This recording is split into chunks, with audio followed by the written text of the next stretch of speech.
সম্প্রদায়কে আমাদের নতুন বাংলাদেশের সঙ্গে সম্পৃক্ত হওয়ার উদাত্ত আহ্বান জানাচ্ছি। জাতিসংঘ সাধারণ পরিষদের ৭৯তম অধিবেশনে বাংলায় ভাষণ দিয়েছেন অন্তর্বর্তী সরকারের প্রধান উপদেষ্টা অধ্যাপক ডক্টর মোহাম্মদ ইউনূস। শুক্রবার ২৭ সেপ্টেম্বর জাতিসংঘ সদর দপ্তরের জেনারেল অ্যাসেম্বলি হলে সাধারণ আলোচনায় প্রধান উপদেষ্টা তার ভাষণে বৈষম্য বিরোধী ছাত্র আন্দোলনের প্রেক্ষাপট এবং এর মাধ্যমে বাংলাদেশে সংগঠিত যুগান্তকারী পরিবর্তনের কথা তুলে ধরেছেন। যে রাষ্ট্র কাঠামো দুঃসহ হয়ে গেছে তার পুনর্গঠনের জন্য আমাদের তরুণরা দেশের আপামর জনসাধারণ একমত হয়ে আমার এবং আমার উপদেষ্টা পরিষদের উপর আস্থা রেখে সরকার পরিচালনার এক মহান দায়িত্ব আমাদের উপর ন্যস্ত করেছে। বক্তব্যের শুরুতেই সামিট অব দ্য ফিউচার আয়োজনের জন্য জাতিসংঘ মহাসচিব অ্যান্তোনিও গুতেরেসের দূরদর্শী ভূমিকার প্রশংসা করেন প্রধান উপদেষ্টা। তিনি বলেন, সম্মেলনে যে ভবিষ্যতের জন্য চুক্তি, ভবিষ্যৎ প্রজন্মের ঘোষণাপত্র সর্বসম্মতভাবে গৃহীত হয়েছে তা এজেন্ডা ২০৩০ পরবর্তী বৈশ্বিক উন্নয়ন কর্মপন্থা নির্ধারণে বিশেষ সহায়তা হবে বলে আমি মনে করি। বাংলাদেশ বিশ্বাস করে যে এই সম্মেলনের অর্জন বৈশ্বিক সমৃদ্ধির জন্য আমাদের সবার অভিপ্রায় ও সহযোগিতা কাঠামো প্রণয়নে দিক নির্দেশক হিসাবে কাজ করবে।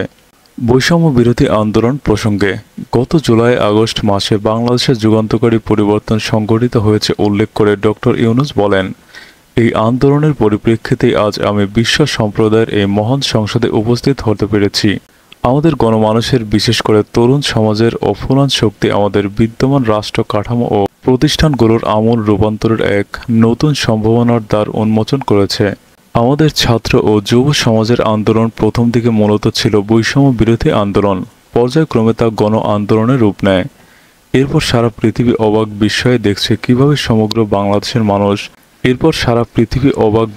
দেখেছে কিভাবে সমগ্র বাংলাদেশের মানুষ একনায়কতন্ত্র, নিপীড়ন, বৈষম্য, অবিচার ও দুর্নীতির বিরুদ্ধে রাজপথ এবং সামাজিক যোগাযোগ মাধ্যমে দৃঢ় রুখে দাঁড়িয়েছিল।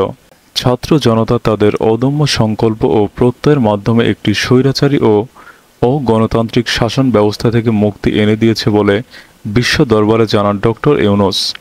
তিনি বলেন, তাদের এই সম্মিলিত সংকল্পের মধ্যে আমাদের দেশের ভবিষ্যৎ নিহিত, যা এই দেশটিকে বিশ্ব সম্প্রদায়ের মাঝে একটি দায়িত্বশীল জাতির মর্যাদায় উন্নত করবে বলে আমি বিশ্বাস করি। এই গণ আন্দোলন রাজনৈতিক অধিকার ও উন্নয়নের সুবিধা বঞ্চিত বাংলাদেশের আপামর জনসাধারণকে ঐক্যবদ্ধ করেছে বলে উল্লেখ করেন সরকার প্রধান। তিনি বলেন, বাংলাদেশের মানুষ উন্নয়ন কর্মকাণ্ডে অন্তর্ভুক্তিমূলক অংশীদারিত্ব চেয়েছিল। আমাদের জনগণ একটি ন্যায্য, অন্তর্ভুক্তিমূলক ও কার্যকর গণতন্ত্রের জন্য লড়াই করেছে, যার জন্য আমাদের নতুন প্রজন্ম জীবন উৎসর্গ করেছিল। আন্দোলনকারীদের প্রজ্ঞা, সাহস ও প্রত্যয় ভূয়সী প্রশংসা করে ডক্টর ইউনূস বলেন, বন্দুকের গুলি উপেক্ষা করে বুক পেতে দাঁড়িয়ে গিয়েছিল আমাদের এই তরুণরা। অবৈধ রাষ্ট্র ক্ষমতার বিরুদ্ধে প্রবলভাবে সোচ্চার হয়েছিল আমাদের তরুণরা। স্কুল পড়ুয়া কিশোর কিশোরীরা উৎসর্গ করেছিল তাদের জীবন। শত শত মানুষ চিরতরে হারিয়েছে তাদের দৃষ্টিশক্তি। আমাদের মায়েরা, দিনমজুরেরা ও শহরের অগণিত মানুষ তাদের সন্তানদের কাঁধে কাঁধ মিলিয়ে নেমেছিল রাজপথে। তপ্ত রোদ ও বৃষ্টি, মৃত্যু ভয়কে তোয়াক্কা না করে তারা সত্য ও ন্যায়সঙ্গত আকাঙ্ক্ষার বিরুদ্ধে দীর্ঘকালব্যাপী রাষ্ট্রযন্ত্রকে পরিচালনা করার অশুভ ষড়যন্ত্রকে পরাভূত করেছিল। আন্দোলনে হতাহতদের চিত্র তুলে ধরে তিনি বলেন, জনগণের এই আন্দোলনে আমাদের জানা মতে প্রায় ৮০০-র বেশি জীবন আমরা হারিয়েছি স্বৈরাচারী শক্তির হাতে।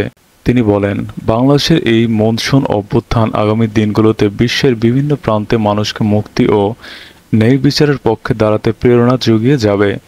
আমাদের মুক্তি ও গণতান্ত্রিক আকাঙ্ক্ষাকে বাস্তবে রূপ দিতে আমরা তাই বিশ্ব সম্প্রদায়কে আমাদের নতুন বাংলাদেশের সাথে নতুনভাবে সম্পৃক্ত হওয়ার উদাত্ত আহ্বান জানাই। এবার আসা যাক অন্তর্বর্তীকালীন সরকারের লক্ষ্য ও উদ্দেশ্য কী। অধিবেশনের ভাষণে বাংলাদেশের সরকার প্রধান বর্তমান অন্তর্বর্তীকালীন সরকারের লক্ষ্য ও উদ্দেশ্য তুলে ধরে ডক্টর ইউনূস বলেন যে রাষ্ট্র কাঠামো দুর্বিষহ হয়ে গেছে, তার পুনর্গঠনের জন্য আমাদের তরুণেরা এবং দেশের আপামর জনসাধারণ একমত হয়ে আমরা এবং আমাদের উপদেষ্টা পরিষদের উপর আস্থা রেখে সরকার পরিচালনার এক মহান দায়িত্ব অর্পণ করেছে। প্রধান উপদেষ্টা বলেন, দায়িত্ব গ্রহণের পর আমরা গভীর বিস্ময় ও হতাশার সঙ্গে মুখোমুখিভাবে দেখতে পাচ্ছি কিভাবে সর্বগ্রাসী দুর্নীতি একটি কার্যকর গণতান্ত্রিক ব্যবস্থাকে ধ্বংস স্তূপে পরিণত করেছে।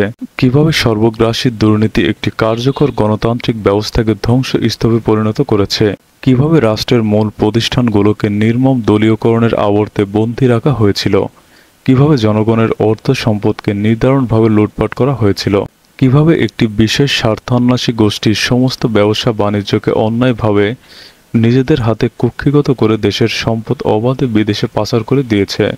এক কথায় কিভাবে প্রত্যেকটি পর্যায়ে ন্যায় নীতি ও নৈতিকতা অদৃশ্য হয়ে গিয়েছিল। এরকমই এক অবস্থায় দেশকে পুনর্গঠন এবং জনগণের কাঙ্ক্ষিত রাষ্ট্র ব্যবস্থা ফিরিয়ে দেওয়ার জন্য আমাদের উপর দায়িত্ব প্রদান করা হয়েছে। অতীতের ভুলগুলোকে সংশোধন করে একটি প্রতিযোগিতামূলক ও শক্তিশালী অর্থনীতি এবং ন্যায়ভিত্তিক সমাজ ব্যবস্থা গড়ে তোলাই এই মুহূর্তে আমাদের মূল লক্ষ্য। বর্তমান পরিবর্তিত পরিস্থিতিতে সব রাজনৈতিক দল এখন স্বাধীনভাবে তাদের মতামত প্রকাশ করতে পারছে বলেও জানান প্রধান উপদেষ্টা। তিনি বলেন, যেসব ব্যক্তি বা প্রতিষ্ঠান রাষ্ট্রীয় কাজ ও সিদ্ধান্ত গ্রহণ প্রক্রিয়ায় সম্পৃক্ত তাদের প্রত্যেকের জবাবদিহি নিশ্চিত করাই আমাদের অগ্রাধিকার। তিনি বলেন, আমরা মানুষের মৌলিক অধিকারকে সমুন্নত ও সুরক্ষিত রাখতে দৃঢ় প্রতিজ্ঞ। আমাদের দেশের মানুষ মুক্তভাবে কথা বলবে, ভয়ভীতি ছাড়া সমাবেশ করবে, তাদের পছন্দের ব্যক্তিকে ভোট দেবে, নির্বাচন করবে, এটাই আমাদের লক্ষ্য। বিচার বিভাগের স্বাধীনতা সংরক্ষণ এবং সাইবার ডোমেইন সহ গণমাধ্যমের স্বাধীনতা সুসংহতকরণে আমরা প্রতিজ্ঞাবদ্ধ। বাংলাদেশের একজন কৃষক বা শ্রমিকের সন্তানও যেন সমাজের সর্বোচ্চ শিখরে পৌঁছাতে পারে, সেই লক্ষ্যে বিশালাকার অবকাঠামো নির্মাণের বদলে স্বাস্থ্য ও শিক্ষা খাতে বরাদ্দ বৃদ্ধির উপর সরকার গুরুত্ব আরোপ করেছে বলেও জানান ডক্টর ইউনূস। তিনি বলেন, রাষ্ট্র ব্যবস্থার সর্বপর্যায়ে সুশাসন ফিরিয়ে আনাই আমাদের অভীষ্ট। বাংলাদেশ এসব আন্তর্জাতিক, আঞ্চলিক এবং দ্বিপাক্ষিক চুক্তির পক্ষভুক্ত, সেগুলো প্রতিপালনে আমাদের সরকার বদ্ধপরিকর। এবার থাকছে নতুন সরকার যা যা করেছে। মাত্র 7 সপ্তাহের মধ্যে অন্তর্বর্তী সরকার বিভিন্ন গুরুত্বপূর্ণ পদক্ষেপ গ্রহণ করেছে উল্লেখ করে ডক্টর ইউনূস বলেন, আমাদের অনুরোধে সাড়া দিয়ে জাতিসংঘের মানবাধিকার বিষয়ক হাই কমিশনার বাংলাদেশের গণ আন্দোলনকে সংগঠিত মানবাধিকার লঙ্ঘনের বিষয়ে বিস্তৃতি অনুসন্ধান এবং এসব ঘটনার পুনরাবৃত্তি রোধে পরামর্শ প্রদানের জন্য একটি ফ্যাক্ট ফাইন্ডিং মিশন গঠন এবং তার কাজ শুরু করার জন্য দ্রুত বাংলাদেশে পাঠিয়ে দিয়েছেন। আমি তাকে অশেষ ধন্যবাদ জানাচ্ছি। তিনি বলেন, দায়িত্বভার গ্রহণের 2 সপ্তাহের মধ্যে আমরা গুম প্রতিরোধে যে আন্তর্জাতিক কনভেনশন রয়েছে তাতে যোগদান করেছি। এর আশু বাস্তবায়নের জন্য প্রয়োজনীয় দেশীয় আইন ও বিধি প্রণয়ন বর্তমানে প্রক্রিয়াধীন রয়েছে। বাংলাদেশে বিগত 1.5 দশকে যেসব গুমের অভিযোগ রয়েছে সেগুলো তদন্ত করার জন্য একটি তদন্ত কমিশন এই মুহূর্তে কাজ করছে।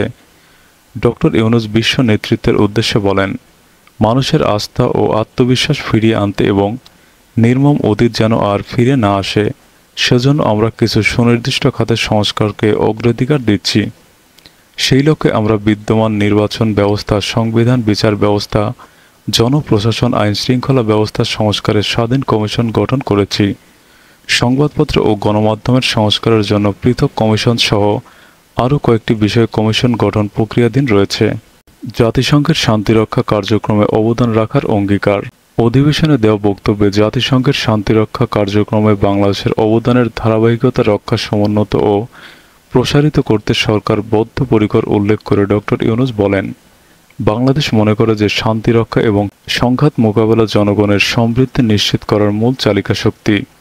সাম্প্রতিক বিপ্লবকে আমাদের ইতিহাসের সবচেয়ে কঠিনতম সময় জনগণের মুক্তির আকাঙ্ক্ষা পূরণে তাদের পাশে দৃঢ়ভাবে দাঁড়িয়ে আমাদের সাহসী সশস্ত্র বাহিনীগুলো আরও একবার শান্তির প্রতি তাদের অঙ্গীকার প্রমাণ করেছে। জলবায়ু পরিবর্তন মোকাবেলায় ক্ষতিগ্রস্ত দেশগুলোকে সঙ্গে নিয়ে কাজ করার আহ্বান। পৃথিবীতে বৈশ্বিক অগ্রাধিকারগুলোকে সবাইকে সঠিকভাবে নির্ণয় করতে হবে উল্লেখ করে ডক্টর ইউনূস বলেন, জলবায়ু পরিবর্তন সবার অস্তিত্বের প্রতি হুমকি স্বরূপ। এই গ্রীষ্মের সর্বকালের রেকর্ড ভঙ্গকারী তাপপ্রবাহ আমাদের জলবায়ুজনিত পরিবর্তনের কথা স্পষ্ট স্মরণ করিয়ে দিয়েছে। আমাদের যা প্রয়োজন তা হলো জলবায়ু সম্পর্কিত ন্যায় বিচার, যাতে করে দায়িত্ব জ্ঞানহীন সিদ্ধান্ত, উদাসীন আচরণ কিংবা এর মাধ্যমে সাধিত ক্ষতির বিষয়ে যারা সংশ্লিষ্ট তাদের দায়বদ্ধ করা যায়। যুদ্ধের অবসান ঘটানোর আহ্বান। বহুমুখী সংকটে জর্জরিত বর্তমান বিশ্ব যুদ্ধ এবং সংঘাতের ফলে ব্যাপক ভিত্তিতে মানুষের অধিকার খর্ব হচ্ছে উল্লেখ করে ডক্টর ইউনূস বলেন, বিশ্ববাসীর উদ্বেগ এবং নিন্দা সত্ত্বেও গাজায় গণহত্যা থামছে না। ফিলিস্তিনের বিদ্যমান বাস্তবতা কেবল আরব কিংবা মুসলমানদের জন্যই উদ্বেগজনক নয়, বরং তা সমগ্র মানবজাতির জন্যই উদ্বেগের। একজন মানুষ হিসেবে প্রত্যেক ফিলিস্তিনের জীবন অমূল্য। ফিলিস্তিনের জনগণের বিরুদ্ধে যে মানবতা বিরোধী অপরাধ হচ্ছে তার জন্য সংশ্লিষ্ট সবাইকে দায়বদ্ধ করতে হবে। রোহিঙ্গাদের টেকসই প্রত্যাবাসন নিশ্চিতে আন্তর্জাতিক সম্প্রদায়ের পর্যাপ্ত সহায়তার আহ্বান। বাংলাদেশ গত 7 বছর ধরে প্রতিবেশী মিয়ানমার থেকে আগত 12 লাখের বেশি রোহিঙ্গাদের মানবিক কারণে আশ্রয় দিয়ে আছে উল্লেখ করে ডক্টর ইউনূস বলেন, রোহিঙ্গাদের আশ্রয় দেওয়ার ফলে আমরা বিশাল সামাজিক অর্থনৈতিক পরিবেশগত ক্ষতির সম্মুখীন হচ্ছি।